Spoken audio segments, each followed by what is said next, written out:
অনেক টালবাহানার পর ভগবানগোলা উপনির্বাচন অনুষ্ঠিত হতে চলেছে। প্রয়াত তৃণমূল কংগ্রেসের বিধায়ক ইদ্রিস আলী এই কেন্দ্রের রেকর্ড সংকট ভোটে জয়লাভ করে এবারও বিশেষ করে বিরোধীদের মুখে শোনা যাচ্ছিল যে তৃণমূল কংগ্রেস আবারও বহিরাগত প্রার্থী খাড়া করবে ভগবানগোলাতে। সব জল্পনা শেষ করে তৃণমূল কংগ্রেস এক জবরদস্ত চাল চালল। ভগবানগোলা তার নিজের ছেলেকেই চায়। ভালো মুখ, দক্ষ সংগঠক, মিষ্টি হাসি, সুশিক্ষিত রিয়াদ হোসেনকে প্রার্থী খাড়া করল। জেলা পরিষদের ভূমি কর্মাধ্যক্ষ, ভগবানগোলা ব্লক 2 এর ব্লক সভাপতি এই রিয়াদ হোসেনের প্রার্থীর নাম ঘোষণা হওয়ার পর থেকেই ভগবানগোলায় আলোড়ন পড়ে যায়। মিষ্টি মুখ, অকাল আবির খেলা, মিছিল শুরু হয়ে যায়। এই জন্য জেতার আগেই জিতে বসে আছে রিয়াদ হোসেন। কি বলল জেলা বার্তাকে একান্ত সাক্ষাৎকারে দেখে নেব।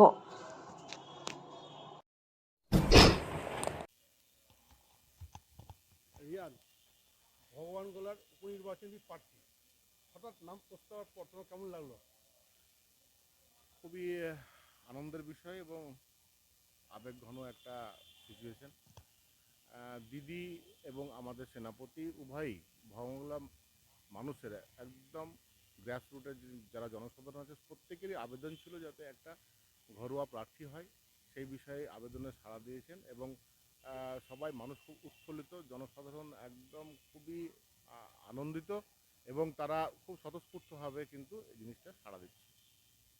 বলছি, এই রিয়াদ ব্লক সভাপতি, এই রিয়াদ জেলা পরিষদের মেম্বার, জেলা পরিষদের কর্মদক্ষ, আবার এই রিয়াদ হোসেন প্রার্থী অর্থাৎ ভাবি এমএলএ, এতগুলো সমস্ত কী করে সামলাবা? না, ব্যাপারটা হচ্ছে সামলানোর বিষয়টা তো দেখুন, যার যেরকম একটা মানুষের প্রত্যেকটা বস্তুরই বা প্রত্যেকটা মানুষের একটা লোড ক্যাপাসিটি তো নিশ্চয়ই থাকে, ঠিক আছে? দল যেভাবে দায়িত্ব দিচ্ছে সেভাবে আমি দায়িত্ব পালন করে যাচ্ছি, এতে আমার মানে যে খুব লোড মনে হচ্ছে সেটাও না। আমরা ধরুন এইসব করে মানুষের সঙ্গে থেকে মানুষের পাশে থেকে আমরা অভ্যস্ত। আমরা সবসময়ই মাটিতে পা রেখে চলা মানুষ এবং মানুষের সুখে দুঃখে সারাক্ষণ থাকি, এতে নিয়ে আমাদের কোনো মানে দ্বিধা নেই যে মানুষের কাজ করতে পারবো বা আমাদের অনেক মানে হচ্ছে মানে বাড়তি আমাদের চাপ হচ্ছে, এটাও কিন্তু না। বেশ আমি এনজয় করছি বিষয়টা। 2024 ইলেকশন এটা হয়ে গেল, বিধানসভা, সেই বিধানসভাতে আপনাদের এমএলএ প্রাক্তন প্রয়াত ইদ্রিস আলী রেকর্ড সংখ্যক ভোটে জিতে এবং মহারমনের, আমি যদি ভুল না করি ওটা বাংলা মধ্যে রেকর্ড সংখ্যক ভোটে জিতল। আপনি কি সেটা ছাপিয়ে যাবেন? আপনার কি? দেখুন, এখন সেটা জনগণের হাতে, জনাদেশ যেটা করবে সেটাই আমাদেরকে মেনে নিতে হবে এবং সেটা মান্যতা দিয়েই আমরা চলবো। তবে আশা রাখছি যে লিডটা হবে, লিডটা একদম অনেক বেশি পরিমাণে লিড হবে, এইটুকু আপনাকে বলি। ওখানকার মানুষ কি বলছে? কালকে তো মিছিল, রিয়াদের সামনে মিছিল বাড়াচ্ছে, আনন্দ করে বিজয় উৎসব হয়ে গেল, এটা নিয়ে কী বলবেন? এত উন্মাদনা ভগবানগোলা মানুষের কেন? অবশ্যই উন্মাদনা, কারণ মানুষ ঘরের ছেলেকে পেয়েছে, মানুষ কাছের মানুষটাকে পেয়েছে, এমএলএ হিসাবে পাচ্ছে এবং আগামী দিনে হয়তো এমএলএ হিসাবে পেতে চলেছে এবং মানুষের পাশে থাকার যে প্রবণতাটা আমার মধ্যে আছে এবং দলের যে উন্নয়নের কাজগুলো আমরা বিভিন্ন সময়ে করে থাকি সেটা নিয়েও মানুষ উপকৃত হয়, তার জন্য কিন্তু মানুষ স্বতঃস্ফূর্তভাবে সাড়া দিচ্ছে।